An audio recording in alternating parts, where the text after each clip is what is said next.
guys, welcome back to my channel. In today's video, I wanted to talk about some of the differences between when you get pregnant after IVF versus getting pregnant naturally. I've never been pregnant naturally. There are some things that are very specific to an IVF pregnancy. And so for those of you who are going through IVF and are hoping for a positive pregnancy test, I just thought I would sort of discuss like what happens next and what you can expect. Okay, so my recent IVF cycle was a frozen embryo transfer, an FET. We transferred a 5-day-old embryo. So after you have an IVF transfer, they will schedule a blood test for you, and that's your pregnancy test. In my case, it was 9 days after was when my blood test was scheduled, but a lot of people, myself included, can't wait that long and end up testing at home. So you'll see on like the forums and stuff, a lot of different opinions as to when is like the earliest that you can get a positive test. And for some people, I think it is good to just wait until the blood test because it can be kind of an emotional roller coaster if you test too soon. But if you want to take a home pregnancy test in the normal or like fertile people world of trying to conceive, they go by DPO, which is days past ovulation. Usually about the earliest that you'll see someone get a positive pregnancy test is around like 10 DPO. With IVF, it's different because at the time of your transfer, you're already transferring an embryo that's either 3 or 5 days old. So in my case, it was a 5-day-old embryo. So 5 days after that, 5 plus 5 is 10, is the same as 10 days past ovulation. So that was when I tested, and I did get a very, very faint positive, and you can watch the video where I showed like how faint it was up here. I knew that it was positive because I had taken so many pregnancy tests that were always negative, and there's like nothing on the screen at all. So the fact that there was a little faint pink line, I knew that that meant it was positive. And so then I kept testing in the days following, and it kept getting darker and darker. But so that was the first thing I wanted to talk about, is just the timing and how that compares to like the DPO timing of kind of like normal trying to conceive land. So once you get a positive blood pregnancy test, they will have you wait 2 days and you'll take a second one. What they're doing with these tests is they're getting what they call a beta number, which measures the level of HCG, which is the pregnancy hormone, in your blood. They want the number that was taken at the first test to have doubled by the time you get the second test. Okay, so once you've gotten all of your tests done and everything's going well and the numbers are doubling like they're supposed to, they'll schedule you for an ultrasound. You get a lot more ultrasounds when you get pregnant through IVF. We were getting ultrasounds done every week in the beginning up at the fertility doctor, and I don't know if that's the case with every fertility doctor, but I think generally speaking you're gonna have a lot more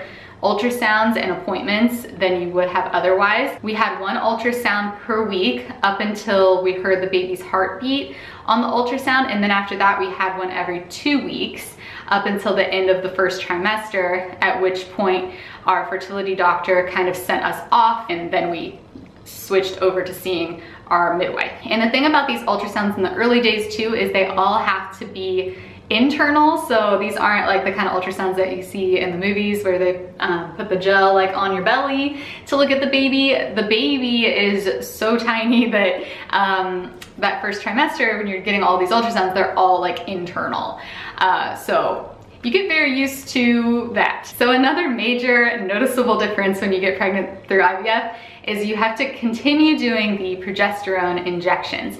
So if you're familiar with IVF or you've done IVF before, you know that after you have a transfer, you have to do progesterone injections, and these are intramuscular injections that they do in sort of your lower back. They are painful and you just kind of have to get used to them. If you get pregnant through IVF, you will have to continue doing those throughout the whole first trimester. My doctor said I could stop doing them after 11 weeks. I did a video where I gave some tips for progesterone injections, but I would say my top tips are to be sure to use a heating pad after, because it's progesterone in oil. So the heat kind of well, you know, when you put oil on a frying pan and it gets a lot more watery and moves around a lot easier, that's kind of what you want it to do in your muscle. Otherwise, it's it's gonna be too thick and it kind of starts to make these knots. Also, massage helps a lot. I would have my husband like use like the palm of his hand and just rub that area really vigorously afterwards, and I think that helps to work the oil into your muscles. But I will warn you,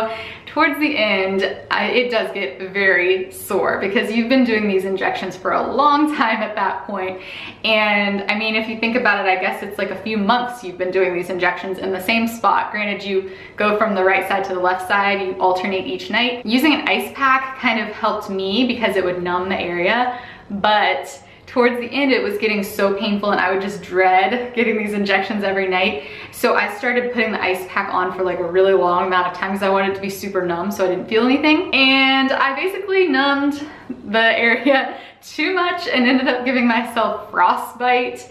Yeah, so you gotta be careful with that, but that kind of proves, I think, how painful it is because that's how like scared of the pain I was. I just wanted to numb it. So use the ice, but don't go overboard with it. Medication wise, another thing that you'll have to do is you'll have to continue taking estrace. I think it's pronounced estrace, but they're basically estrogen pills, and you'll have to continue taking those for the same amount of time as the progesterone injection. So that was the case in my situation. And I had to take those every morning and every evening. My fertility doctor also had me take a baby aspirin every day, and when I switched to my midwife, she said I didn't need to continue doing that. I'm not actually positive on the reasoning. I think that taking estrogen increases your chances of blood clot or something along those lines, so it's probably to counteract that. I'm not sure, but anyway, that was another medication that I had to take each day, along with, of course, prenatal vitamins. Something else that's different with getting pregnant through IVF is it's a lot more difficult to keep it a secret.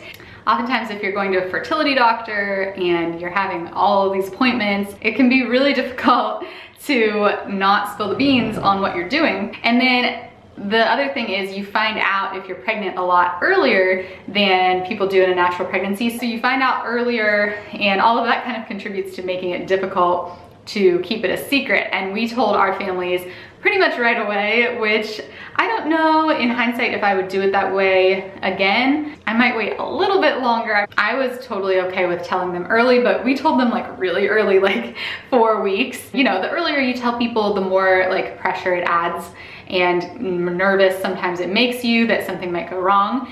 Which leads me to the last major point that I wanted to talk about in this video, and sort of the thing that like inspired this video for me because it was unexpected, and that is just the anxiety. As someone who went through like 5 years basically of trying to get pregnant and taking pregnancy test after pregnancy test, I think you assume that once you get that positive result, it's just like, that's like the finish line, you know? Like in my mind, a positive pregnancy test was the happy end point result. Like I guess I just didn't really think beyond that because I'd never even gotten close to that before. So I was completely unprepared for the almost immediate feeling of, oh my gosh, something's gonna go wrong.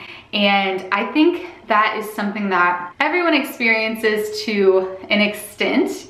But when you've gone through infertility, it just heightens everything. And you've typically had so many disappointments along the way that it's just hard to wrap your head around the fact that like this time could be working. Even though you're seeing that positive pregnancy test, it's just hard to believe that something won't go wrong. The other source of anxiety is the reality that this could be your only chance. I remember having this thought in the back of my mind because we had 2 embryos from our cycle, and we really didn't intend on, and still don't really intend on, doing another full cycle. So these are our 2 embryos, like, period. The thought entered my mind, like, this might be my only pregnancy. And that's something that is unique to an IVF pregnancy or an infertility pregnancy, because I would have to assume when you get pregnant naturally, if something were to happen, God forbid, obviously you'd be devastated, but the fear of never being able to get pregnant again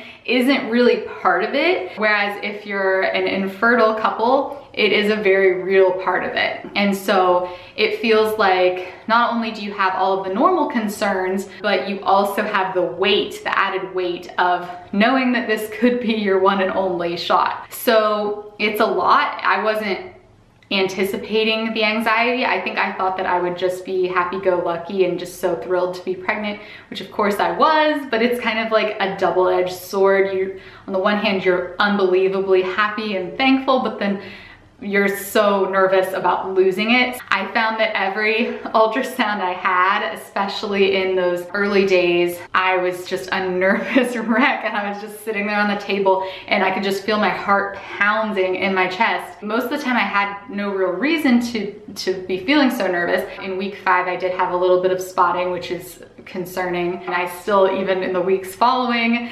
I still would just be so nervous when I was waiting for the doctor to come in and do the ultrasound, because I just had it in my head, like, he's gonna look at the ultrasound and there's not gonna be anything there. And then I would start to have this like cycle of thoughts, because I knew, you know, we all know that like maternal anxiety is bad for the baby. And so then I'd be stressed about being stressed, basically. So anyway, it's a lot of emotions, but I definitely wanted to make sure I talked about that, because I really didn't see that coming. For me, things got a lot better after the first trimester, because statistically, the chances of something going wrong go way down at that point. It helps me to just pray and trust that everything will work out the way that it's meant to, which has sort of been my attitude throughout all of the IVF and infertility journey. But of course it's very difficult to do. So I hope that this video is helpful to those of you who are going through IVF or thinking about IVF, or maybe you've just found out that you're pregnant after an IVF cycle. I am not a medical professional in any way. I'm just someone who has gone through IVF. And so if there are any questions or anything that I can help you guys with, I will do my best to try. So be sure to leave those in the comment section. Thank you guys so much for watching, and I will see you in my next video. Bye.